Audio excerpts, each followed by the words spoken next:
उपचुनाव की लड़ाई पीडीए पर आई। नमस्कार, आप देख रहे हैं इंडिया वॉइस और मैं हूं आपके साथ श्रुति अंगद।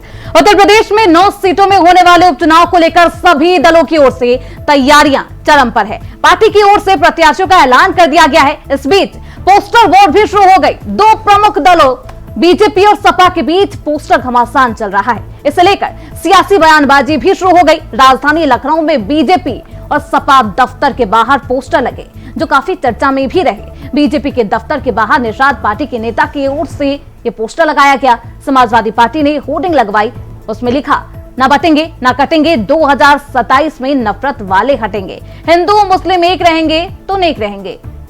ये उस बयान का पलटवार है जो सीएम योगी आदित्यनाथ ने दिया था, यानी कि बटेंगे तो कटेंगे। अब सपा की ओर से अब सिर्फ मुस्लिम ही नहीं बल्कि हिंदू को भी एक साथ रहने की हिदायत दी गई है और ये पोस्टर अब चर्चा का विषय बन गया है। ऐसे में सवाल कई है, इन्हीं सवालों पर हम चर्चा करेंगे, लेकिन दिग्गज मेहमानों से आपका परिचय करवाए उससे पहले आप ये रिपोर्ट देखिए। यूपी उपचुनाव में गजब की लड़ाई दिख रही है। पीडीए की काट में भाजपा भी पीडीए फॉर्मूला लाई है। पिछड़े दलितों में वर्चस्व की लड़ाई, मुस्लिमों के जवाब में भाजपा अगड़ा लेकर आई। जी हाँ, यूपी उपचुनाव में पोस्टर वार तेज है। मुख्यमंत्री योगी आदित्यनाथ का नारा है न कटेंगे न बटेंगे। जवाब में सपा का पोस्टर आया, पीडीए न कटेगा न बटेगा, सपा संग रहेगा। तो वही निषाद पार्टी का पोस्टर आया, 27 का नारा, निषाद है सहारा। फिलहाल मुकाबला पीडीए बनाम पीडीए करने की तैयारी है। सपा ने सीएम योगी के बयान पर तगड़ा जवाब दिया है। सपा ने निकाला सीएम योगी के बयान का तोड़। सपा की तरफ से जारी किया गया नया पोस्टर, हिंदू मुस्लिम को एक रहने का दिया नारा, न बटेंगे न कटेंगे, 2027 में नफरत वाले हटेंगे, हिंदू मुस्लिम एक रहेंगे तो नेक रहेंगे। भाजपा भी सपा के पीडीए को परास्त करने के लिए पीडीए फॉर्मूला लाई है। जहां सपा के पीडीए में पिछड़ा, दलित और अल्पसंख्यक है, तो वहीं भाजपा के पीडीए में पिछड़ा, दलित और अगड़ा है। मतलब साफ है कि भाजपा पिछड़ा दलित को एकजुट करके मैदान में बाजी मारने को है। साथ में अल्पसंख्यक के मुकाबले अगड़ों पर दांव लगाया है। उत्तर प्रदेश में इन दिनों उपचुनाव को लेकर गहमागहमी का माहौल बरकरार है। इस बीच यहाँ पोस्टरवार शुरू हो गया है, जिसमें सियासत के तापमान को चरम पर पहुंचा दिया है। एक तरफ सीएम योगी आदित्यनाथ का मथुरा में दिया गया बयान, बटेंगे तो कटेंगे, वायरल हो रहा है। इसको आरएसएस का भी समर्थन प्राप्त हुआ है। अब इसके जवाब में सपा की तरफ से पोस्टर लगाया गया है। तो वही बात करें ताजा उदाहरण की, तो 9 सीटों पर उपचुनाव में सपा ने 2 दलित, 3 पिछड़े और अल्पसंख्यक कोटे से फूलपुर से मोहम्मद मुस्तफा, सीसामऊ से नसीम सोलंकी, मीरापुर से सुम्बुल राणा, कुंदरकी से हाजी रिजवान समेत 4 को टिकट दिया है। तो वहीं भाजपा ने 1 दलित, 5 पिछड़ा और अगले कोटे से गाजियाबाद से संजीव शर्मा, सीसामऊ से सुरेश अवस्थी और कुंदरकी से ठाकुर रामवीर सिंह को मैदान में उतारा है। सीसामऊ और कुंदरकी सीट पर तो सीधा अगड़ा और अल्पसंख्यक में चुनावी शंखनाद हो गया है। देखना होगा कि इस बार सपा भाजपा में किसका पीडीए किसके पीडीए पर हावी रहता है। इस चुनाव में कटेंगे तो बटेंगे का स्लोगन भी दोनों तरफ से चल रहा है। दोनों दल अपने वोटर्स को इकट्ठा करने के लिए इस नारे का इस्तेमाल कर रहे हैं, लेकिन किसका वोटर बटा है ये नतीजे बताएंगे। Bureau report, India voice.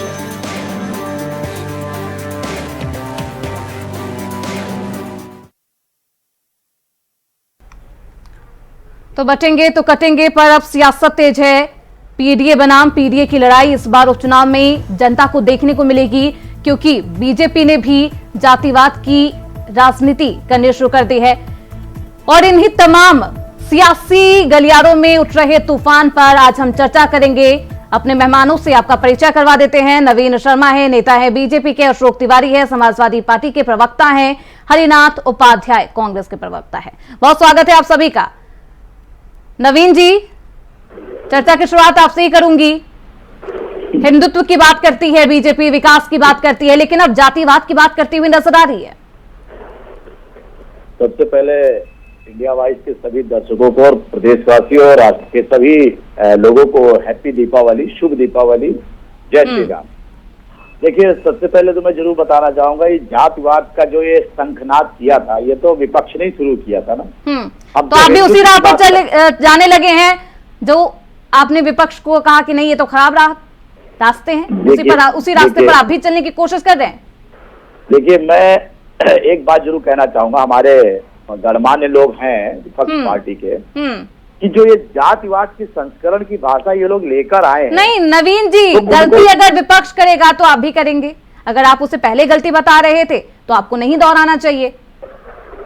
देखिए, मैं एक चीज बताना चाहूंगा, ये जो टिकट बंटवारे हुए हैं, हाँ, इसमें तो जो जैसी जहाँ पर विधानसभाएं हैं, जिसके जहाँ कैंडिडेट जिस उम्र जात समुदाय से रखना चाहिए, जहाँ पर लोगों का विचार मंच अच्छा है, जहाँ पे लोग चाहत रखते हैं, वहां तो पार्टी राजनीतिक तौर पे तो सबको कैंडिडेट खड़ा करेगी। रही बात जातिवाद की, तो हम हिंदुत्व की बात करते हैं, सनातन धर्म की बात करते हैं, सबका साथ, सबका विकास, सबका विश्वास, सबका प्रयास को लेकर हमारे मोदी जी का जो संस्करण उसको लेके आगे बढ़ते हैं। मगर बांटने का काम किसने किया है वो तो ये पीडीए जानते हैं, जो उसको पीडीए बना के रखा है। अब इन्होंने अशोक तिवारी जी, बांटने का काम, अब इस बटेंगे तो कटेंगे वाले बयान पर खूब सियासत हो रही है।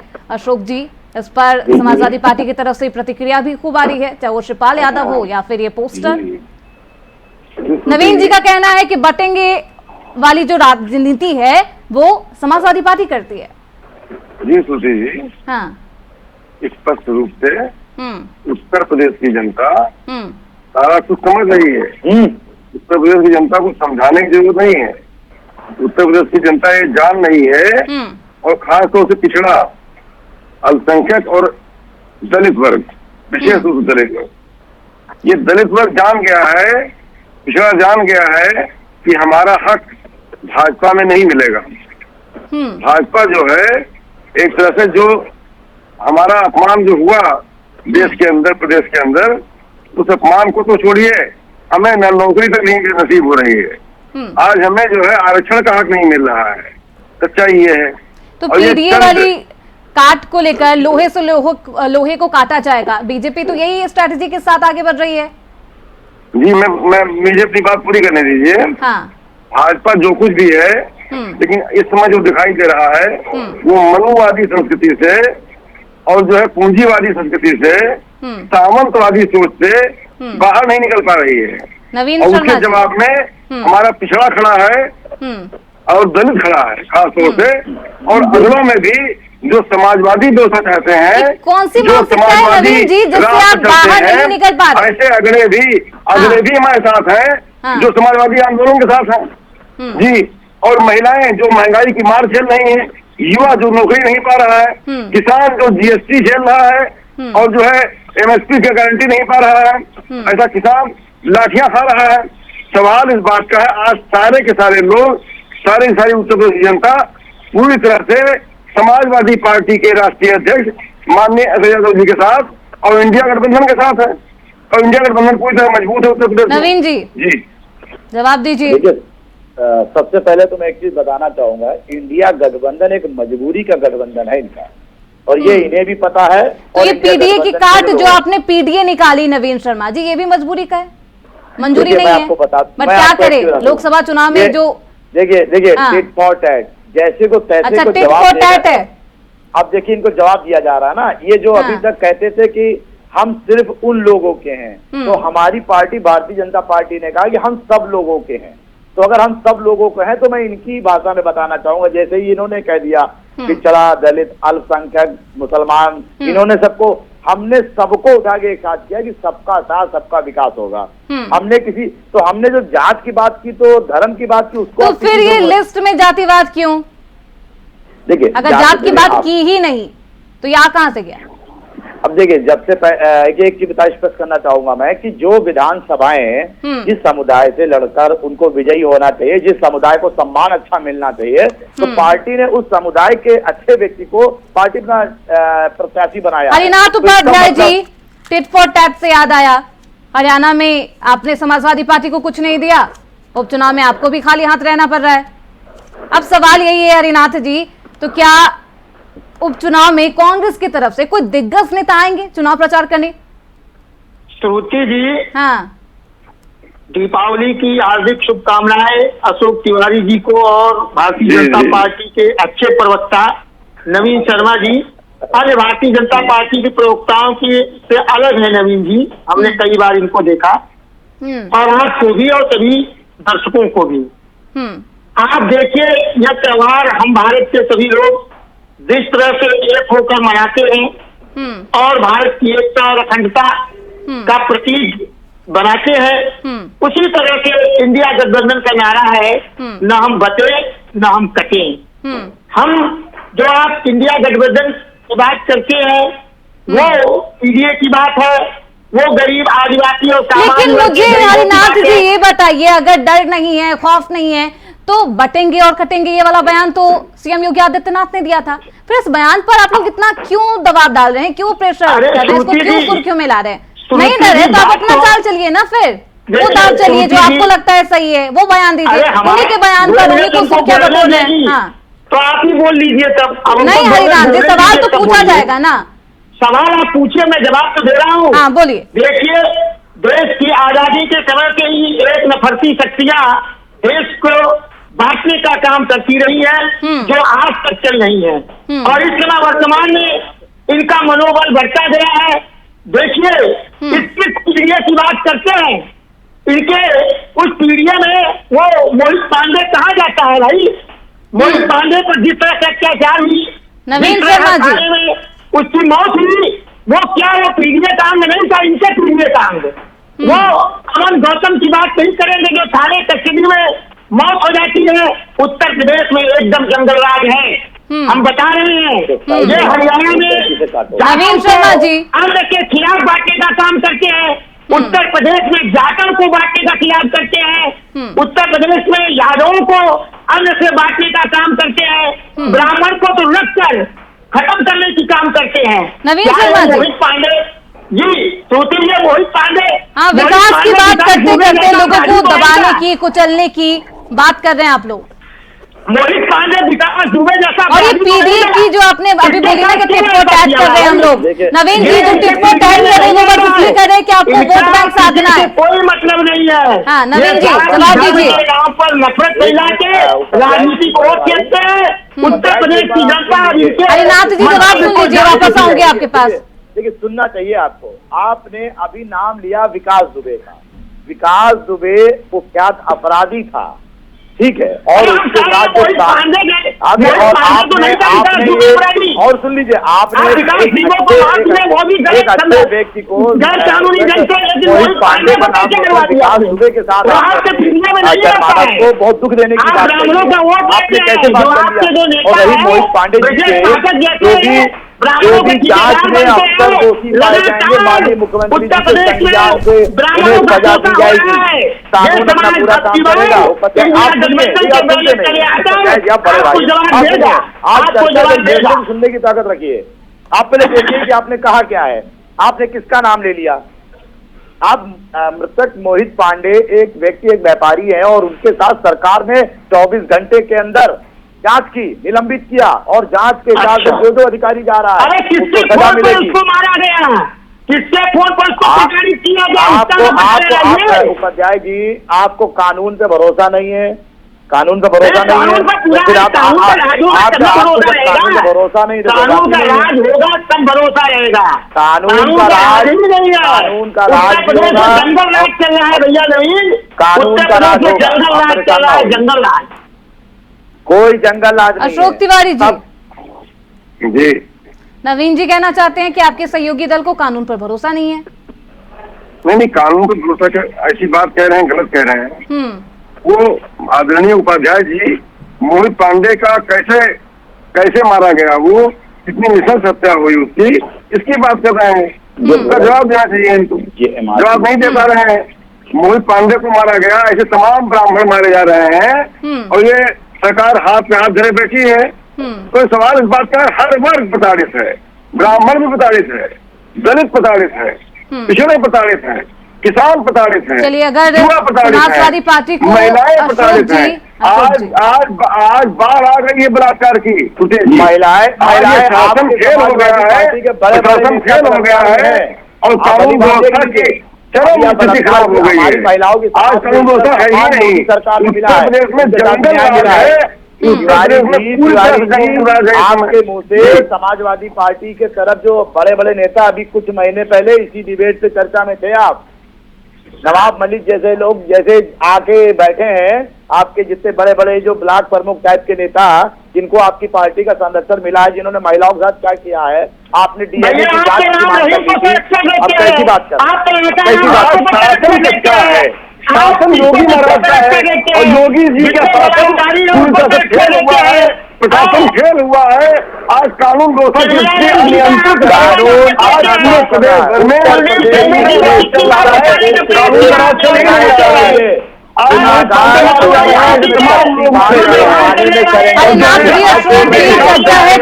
चर्चा की तरह नहीं दीजिए, एक एक करके बोलिएगा, जनता को भी समझ में आएगा। नवीन जी, महिला सुरक्षा की बात करिए, क्योंकि जनता इन तमाम मुद्दों को बेहद संवेदनशीलता से लेती है और इन्हीं तमाम मुद्दों पर ये वोट डालती है। अगर इस तरीके की परिस्थिति रहेगी, मैं एक बात जरूर कहना चाहूंगा अपने स्पष्ट साथियों से। देखिए, महिला हमारे देश की ताकत है, हमारे देश की जननी है। इस दुनिया को महिला का सम्मान हमेशा करना चाहिए। नहीं, समाजवादी पार्टी के प्रवक्ता बोल रहे हैं कि जंगल राज हो गया है यूपी। अब देखिए, मैं कह रहा हूँ इनके जंगल राज की, इनके शब्द का मैं बहुत बड़ा इनको मैं बहुत जल्दी का तोहफा देना चाहूंगा। ये जंगल राज बनाने में क्या समाजवादी पार्टी के लोगों का हाथ नहीं रहा है, संरक्षण नहीं रहा है? अशोक जी, 2017 के कितने अपराध हुए हैं, योगी जी ने किया, से ऊपर हो गया।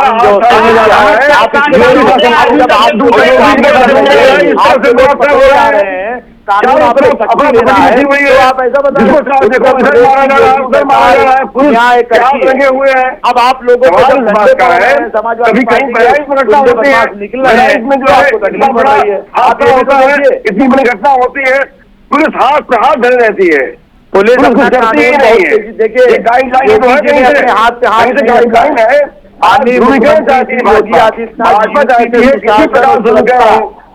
होने लगे हैं, वो तुरंत जा रही है। अब किसी त्योहारों में हमारे यहाँ दंगा नहीं होता, हमारे यहाँ त्योहारों दलित नहीं है, कोई नहीं होती, अगले भी अवसर नहीं है।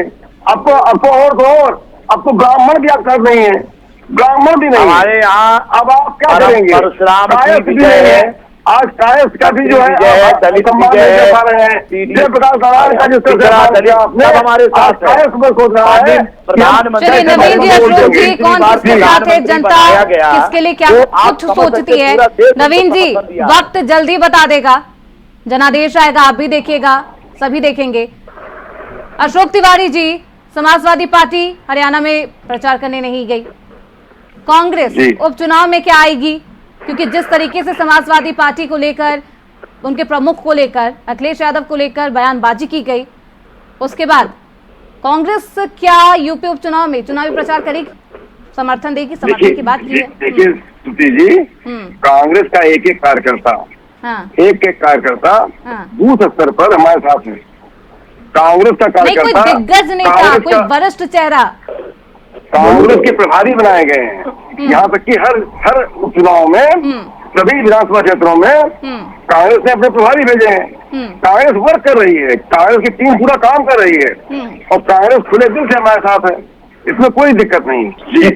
एक बार खुले दिल, अरे तिवारी जी, आप इतने कांग्रेस के लोग अच्छे व्यक्ति के साथ ले रहे हैं, खुले दिल से। अरे सर, हमारे साथ कांग्रेस पार्टी के पास हिम्मत नहीं है यूपी में।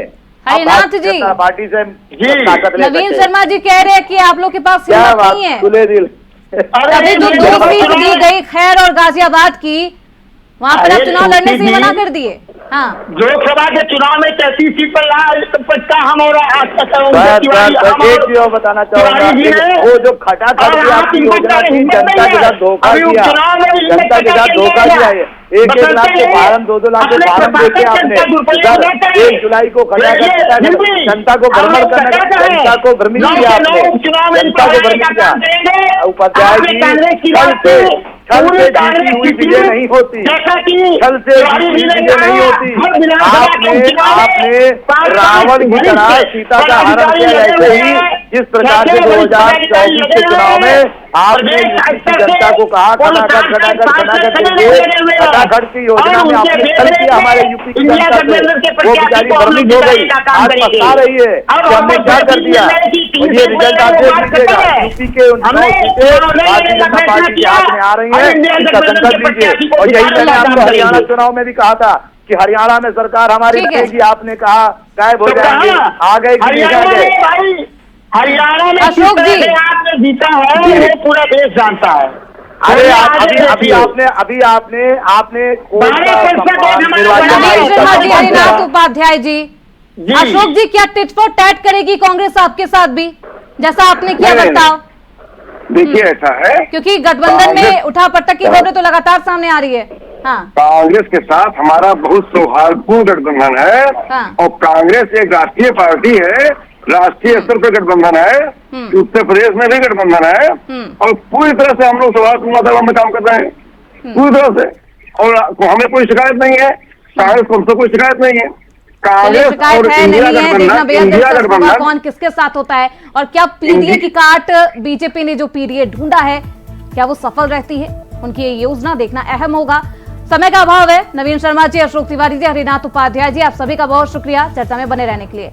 तो उपचुनाव की लड़ाई अब पीडीए पर आ गई है और बीजेपी कह रही है कि वो लोहे को लोहे से काटेगी। देखना बेहद दिलचस्प होगा कि क्या बीजेपी उपचुनाव में लोहे को लोहे से काट पाती है, यानी कि पीडीए की काट जो भाजपा ने पीडीए निकाली है उसमें वो सफल रहती है। जनता का जनादेश भाजपा के पक्ष में आता है, क्योंकि इस बार का उपचुनाव सिर्फ उपचुनाव नहीं है बल्कि 2027 से पहले इसे सेमीफाइनल के तौर पर देखा जा रहा है। और ऐसे में पीडीए की काट, पीडीए देखना बेहद अहम होगा कि जनता का जनादेश बीजेपी की इस योजना पर क्या कुछ आता है। इसी के साथ इस चर्चा में बस इतना ही। देखते रहिए इंडिया वॉइस।